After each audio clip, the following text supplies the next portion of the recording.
बलूचिस्तान के साहिली इलाके मकरान में मुमकिना तौर पर तूफानी सूरत हाल के पेश नजर एनडीएमए ने हाई अलर्ट जारी किया है। अलर्ट के मुताबिक समुद्री तूफान बायपरजॉय रुख तब्दील करके शुमाल और शुमाल मशरकी जानिब बढ़ रहा है।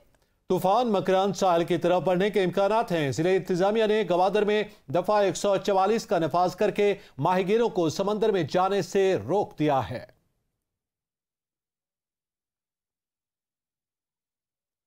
तूफान मकरान के साहिल के करीब है। गवादर में 144 का नफाज कर दिया गया है। माहीगीरों को समंदर में जाने से रोक दिया गया है। बलूचिस्तान के साहिली इलाके मकरान में अलर्ट जारी कर दिया गया है, जबकि आसपास के इलाकों में दफा 144 भी नाफिज कर दी गई है। समुद्री तूफान बायपरजॉय इस वक्त बढ़ रहा है और मकरान के साहिल के इर्द गिर्द अलर्ट जारी कर दिया गया है।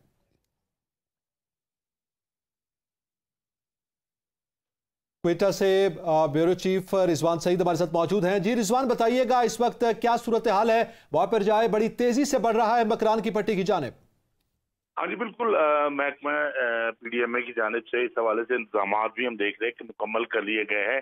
बायपरजॉय ने जो है वो बताया जा रहा है एनडीएमए की जानिब से कि एक मरतबा तब्दील करके अब वो मकरान और गवादर की जो साहिली पट्टी है उसे मुमकिना तौर पर जो है वो हिट कर सकता है और यहाँ पर जो है वो शदीद बारिशों और बड़ी समुद्री लहरें जो है वो यहाँ पर आ सकती है, जिसके पेश नज़र जिले इंतजामिया की जानिब से जो है वो गवादर में